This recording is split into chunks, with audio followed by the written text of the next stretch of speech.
I need to sell my house, and it's a daunting thought. I'm already so busy, and I have no idea where to start.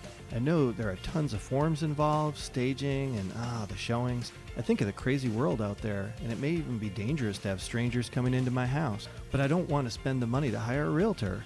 At Coldwell Banker Kinard Real Estate, we understand your concerns. You'll be surprised to know that you may make more money faster and stress-free by working with one of our experts. Give us a call today for a free consultation. 423-414-1002 or 423-284-3233. Informational, fun, timely, Relevant. That's what people are saying about A to Z in real estate. 30 minutes packed with great info for home sellers, buyers, and investors. And now let's welcome your host, Lizzy Cohen.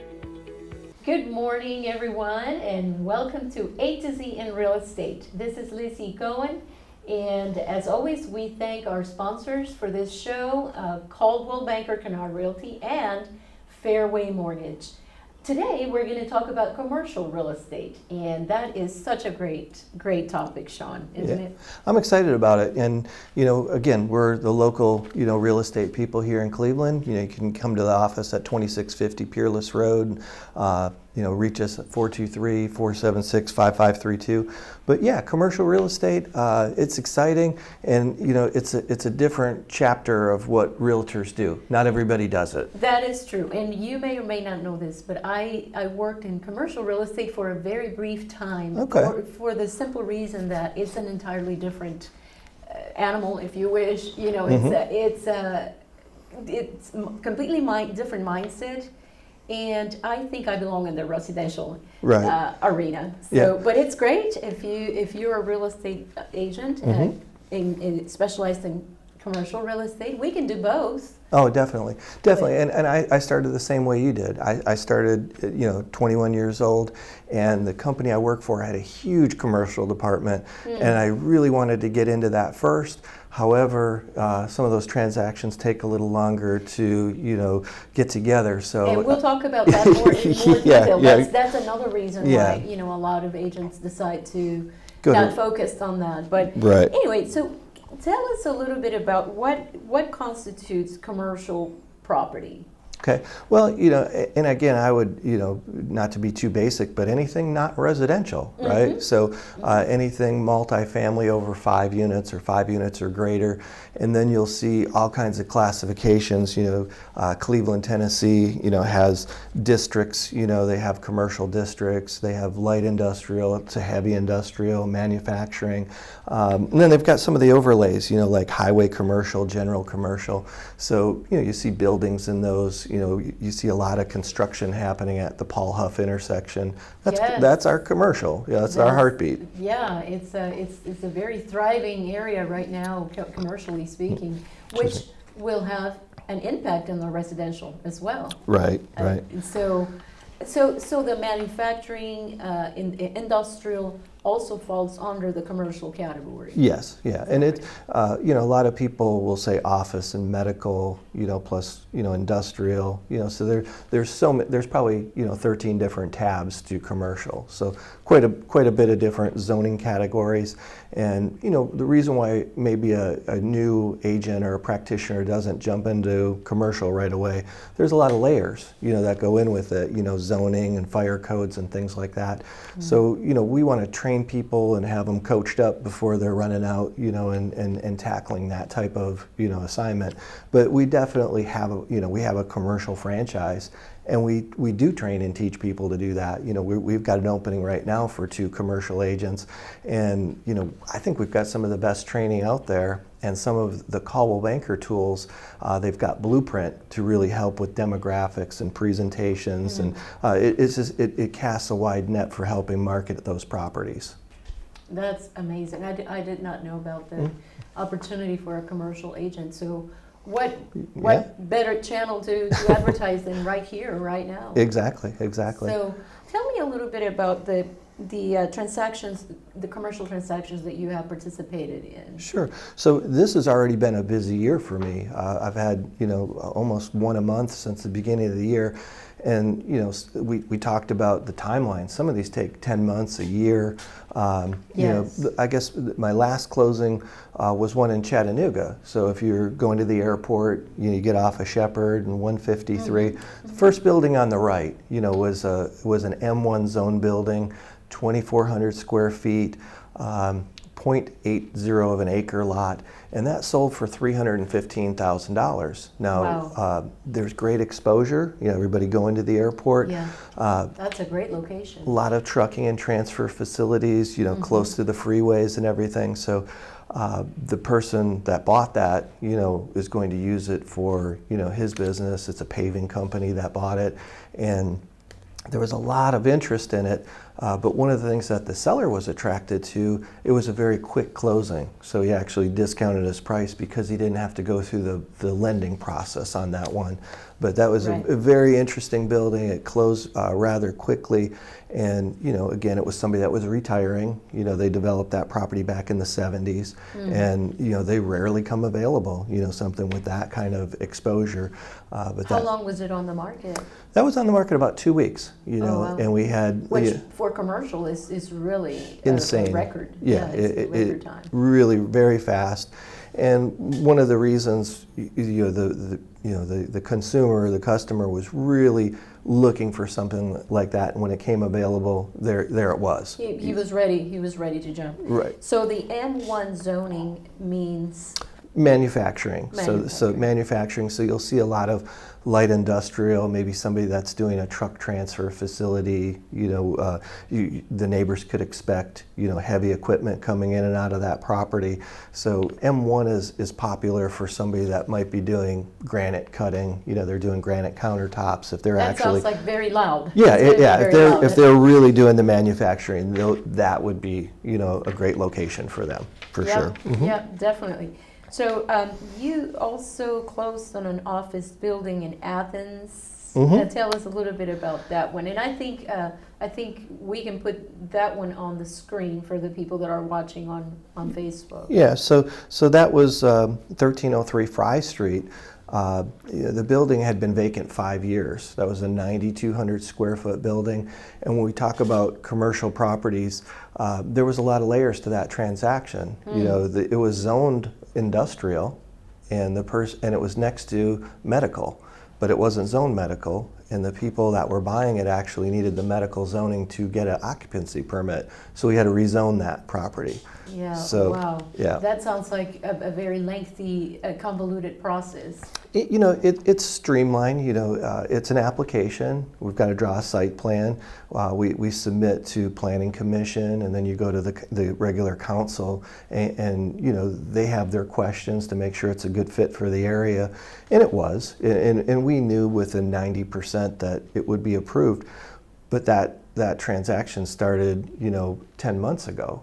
So we had to Wow. we had to rezone it. We had to get that approved, and then the bank had to look at it, and then we get into the city inspections. Right. For this was becoming a ministry with housing. So there were people that are going to live in that building. So now we're talking fire codes and different ingress and egress things that come up Right. in that. So again, a lot of layers to that process. But the exciting part was this past Wednesday they had their grand opening. So That it is was exciting, it was yeah. really cool to see it, and it was really a good fit because there was like 34 offices in this building. Wow. And now they're set up as dorm rooms, for Yeah. this ministry, and they have That's they're amazing. putting in a commercial kitchen, and it's on 2 acres. It's right across from Life Care and NHC, and it's down the road from the hospital. It was a really good fit. So it is great to see something that was vacant 5 years, and now you've got all these people in there, and Being put to such a wonderful use. it really was. And you get to meet the police chief, and a lot of pastors had come, and the banker that did the financing. So to see it come full circle is really neat.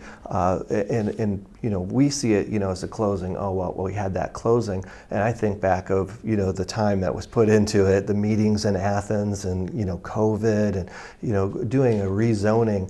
on a Zoom is very difficult. You know, Wow. I'm sitting in my office and I'm making my presentation and they're sharing the screen, and now we know all that technology, so you know we're able to do it, but not for the faint of heart. And you know, again, that's not something that you jump into on your first transaction. Well, no, especially because of the amount of time it takes to come to fruition. Right. What about, are there any fees involved in this process? Who has to pay for fees, if there are any? Yeah, so that application, I've done them in Hamilton County and McMinn. There's a standard application fee. McMinn County is really friendly. It was only a few $100s, and you know, you meet the planning director, Anthony Castile, walked me through the process, and Nice. My owner was in the Florida Keys, so I had to get permission to act as him, and because he owns the building. Okay, so you had to have a limited liability type, Yeah. limited power of attorney. Power of attorney, yep, Yeah. exactly. And, they of course checked that out, and, we started into that process. But super friendly and not expensive. And the difference, of going from light industrial to medical, I think it added value to that property, for that owner. And it was 9,200 square feet of unused space. It was really too big. A lot of our consumers would say, I want 2,000 to 3,000 square feet or 4,000 square feet. This building was just too big for a lot of people, and it was in a situation where it had common bathrooms, so it wasn't like we could just lease out 2,000 square feet and then they were roaming around the whole building. So it was a good fit to sell it to somebody that needed the whole property. Yeah, But it sounds like it was reserved for that purpose, It for that was. ministry. Yeah, it was. When I was in the commercial real estate, even though it was just a brief time for me, I learned that you had to, depending on certain projects, you had to have meetings with the neighbors and the HOAs and submit the project to voting. And have you been involved in that process? Good question. You just made me sweat a little bit. Yeah, I did a rezoning in Hamilton County, and I had messed up the process. I had put the horse before the cart, or the cart before the horse, as they would say, and I didn't have that meeting with the neighbors. So when I got to Planning Commission, I had opposition, right? I had some neighbors that said, hey, we're not so sure about this. Tell us more about it.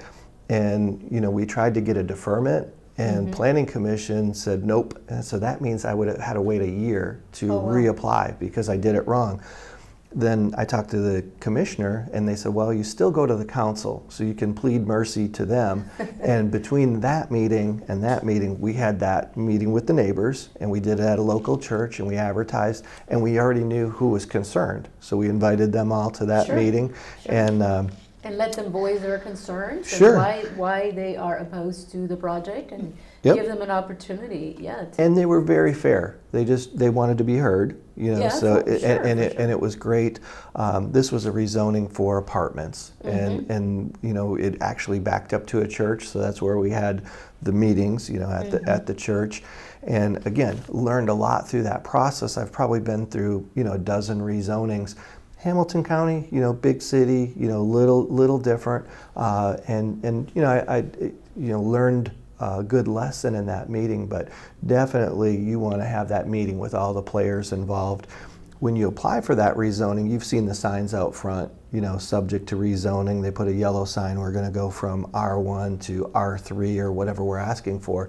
And that's to notify everybody, and that fee that you pay is actually to send registered letters to everybody that touches that property. In that area. Yeah. That touches that property. And So that is the first big thing that you do after you submit your application, right. is have that meeting with the neighbors. Yep. And again, who touches that property, but other people come, like that church. There was many members of that church that lived in Sure. other areas that wanted to speak. But yeah, you have those players that you speak to, and you have your site plan and your plan, and you lay it out as best you can and really answer questions, and you sit down with them. And so once we were through that process and there was no opposition, the council voted and approved it, Sure. and it was, it was 20 acres that we were rezoning R4. So it was taking a piece of property that was probably worth, $250,000 and making it $1 million, property by getting that rezoning done. And that's, that's probably not something that every commercial practitioner would do. We would say, hey, here's a list of engineers and attorneys that would represent you. But it was one I felt I could do, so we helped that owner do that. And now it's pending. There's a site plan for 231 apartments to be built on that. And we're going through our due diligence process with financing and all that end of it. Everything being said, by the end of summer, we should close on that property. And again, probably a 2.5-year process, from start to finish. So, Not a project for a new agent. Probably not. Well, the reality is we get paid when transactions go to the closing table. Right. And that's why, a lot of agents are not inclined, even though our license allows us to do commercial transactions. And at this point, I probably would not shy away from one, especially having you as the broker and as a resource, somebody with experience. Right. But it's definitely not for the younger newer agents because of the time that is usually involved. Now, are there exceptions to that? Like a business that just wants to lease a little space in downtown or wherever, whereby you can just write a lease contract. Right. And what is the timeline when it comes to leases? And I may be jumping ahead a little bit. No, you're fine. Again, that we get a lot of calls for that because we have property management, Right. And we have some office storefronts and different properties available.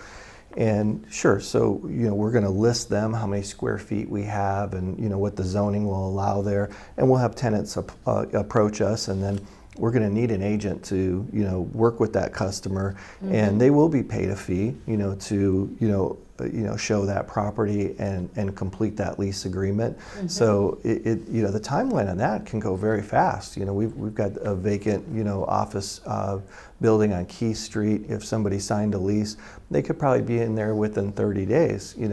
Just having their fire inspection and making sure that their permit's going to be allowed for the use that they want. So that can go very fast. We've got smaller ones, office condos.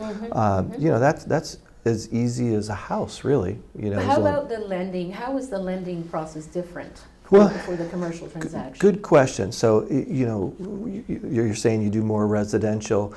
Probably a lot of my commercial lenders you've never heard of. Yeah. So it's different people. There are, there's local banks here that do, financing for it. And we always approach, local first, but they're looking at that property, right? And the income stream. So a lot of times in the due diligence period, they're asking for tax returns, of that seller, saying, how much money did you really make on that building? Because that's supporting documents for that transaction.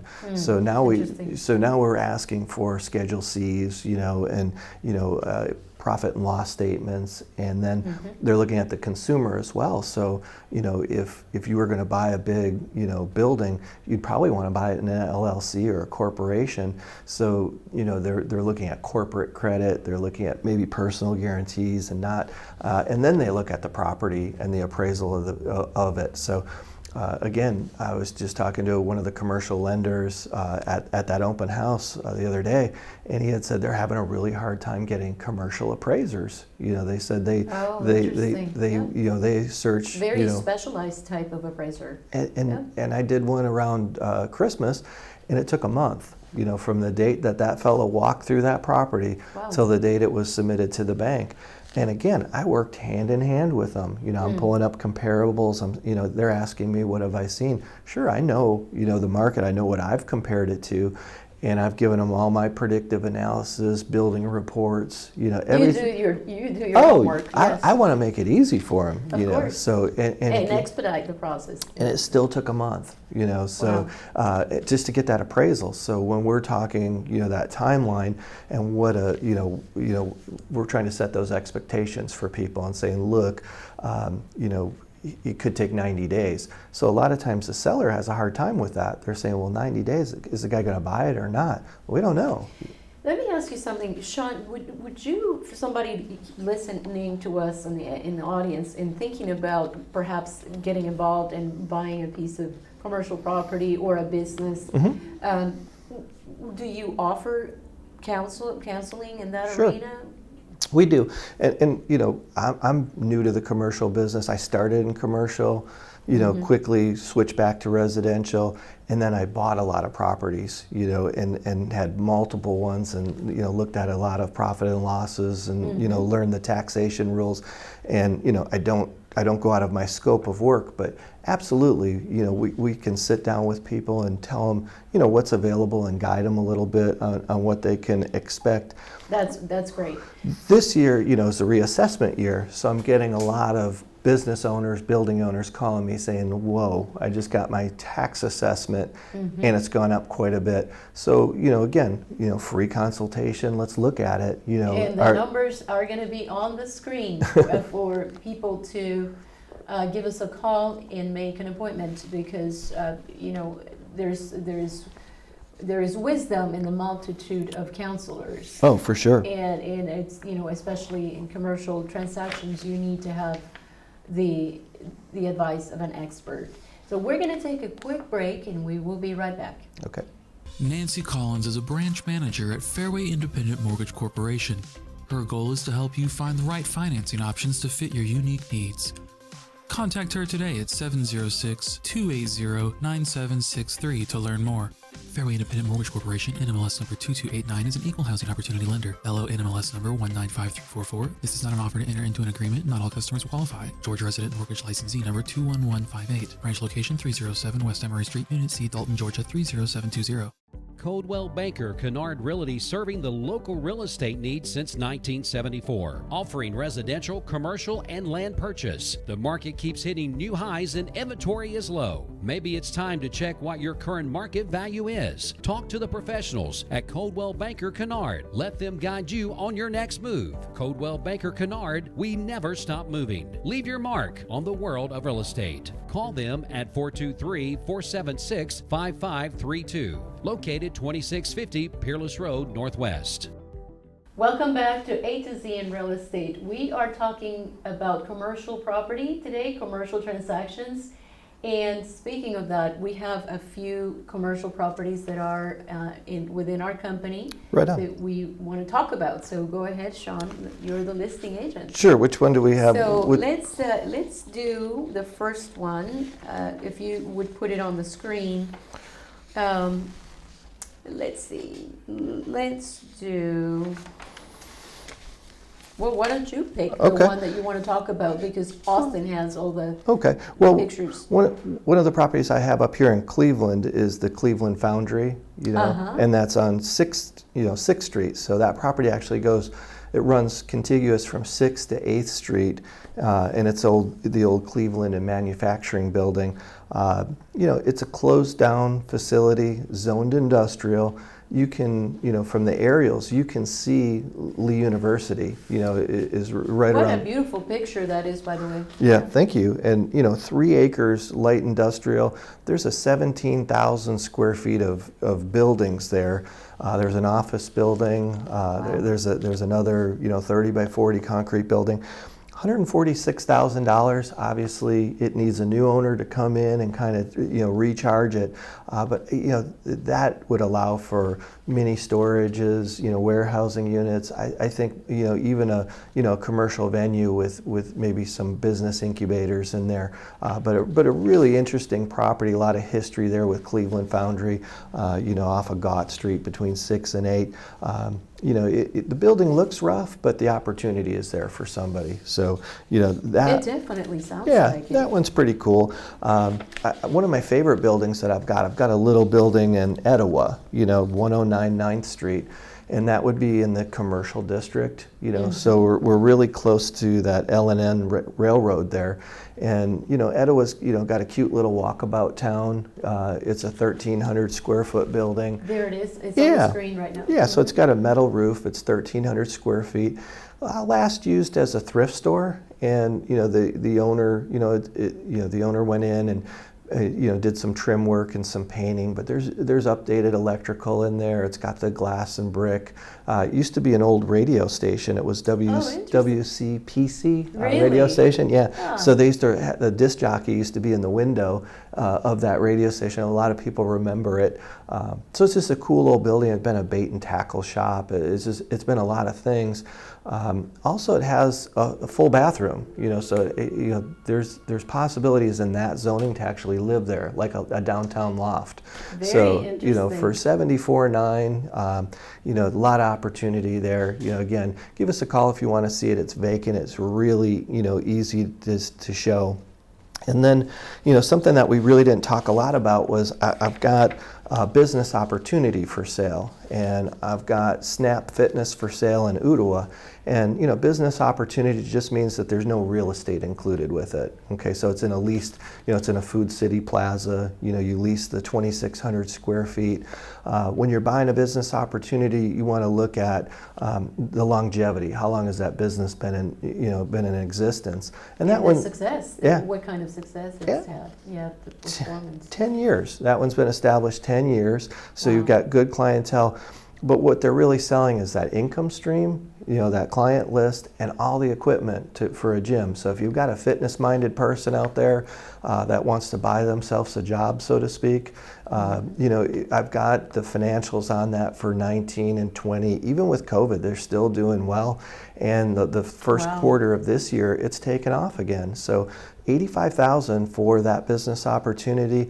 That equipment, I'm told to buy that equipment package is about $125,000 alone. Yeah, and if you don't mind, Austin, to bring up that picture on the screen again, it's I'm going to describe it a little bit. It's all pink, painted in pink with white lettering on the wall. It seems to be catering more women. Oh, perfect. Yeah. With the dumbbells also even. Well, and they have the cardio arc trainers, the life fitness, Discovery Screen Touch. So they've got the latest equipment in there. It's high tech. Yeah, It's super cute. It really is, and that's a specialty item. A lot of people don't handle business opportunities, but we do. At Coldwell Banker, I cut my teeth on those as a youngster. So again, financials are there. They are a little intricate to finance, but again, different lending guidelines for that. But we can help people get into that if that's what they're looking to do. That's wonderful. And just in the interest of time, I know we can talk, there's still so much to talk about the different types of leases and whatnot. We might need to do another program to talk about commercial leases. Right. But what is, in your opinion, how do you see the commercial market in this area, in the Cleveland, Chattanooga area, performing in the next 12 months? If you can, in just a few seconds, to give us your views. Yeah, and we're seeing, the trend is pretty steady. We're not seeing that hyperinflation maybe that the residential market has had, but it's a very strong market. It's diverse, which is good. So you want diversity in your market. Meaning we have that light industrial, or we have the commercial. You see how fast the shops up at Paul Huff leased out, and they're building more. So very good. So you see a steady trend within the next Definitely. 12 months, and that is very reassuring for our local economy. Right. So we are going to thank everybody for tuning in today, and let's not forget, tomorrow is Mother's Day, so we want to wish a wonderful, happy Mother's Day to all the ladies in our audience, and to the rest, thank you again for watching, and we will see you next week. Nancy Collins is a branch manager at Fairway Independent Mortgage Corporation. Her goal is to help you find the right financing options to fit your unique needs. Contact her today at 706-280-9763 to learn more. Fairway Independent Mortgage Corporation, NMLS number 2289, is an equal housing opportunity lender. LO NMLS number 195344. This is not an offer to enter into an agreement. Not all customers will qualify. Georgia Resident Mortgage Licensee number 21158. Branch location 307 West Emory Street, Unit C, Dalton, Georgia 30720. Have you seen the new Coldwell Banker North Star signs? Coldwell Banker Kinard Realty has been serving the East Tennessee and North Georgia area since 1974 with 5 offices in Cleveland, Tennessee, Dalton, Ringgold, Cartersville, and Calhoun, Georgia. With the latest technology, CBKR's 145 licensed agents are ready to serve all your real estate needs. Call today, 423-476-5532. They offer residential, commercial, and land and property management. Call and speak to one of their licensed professionals today.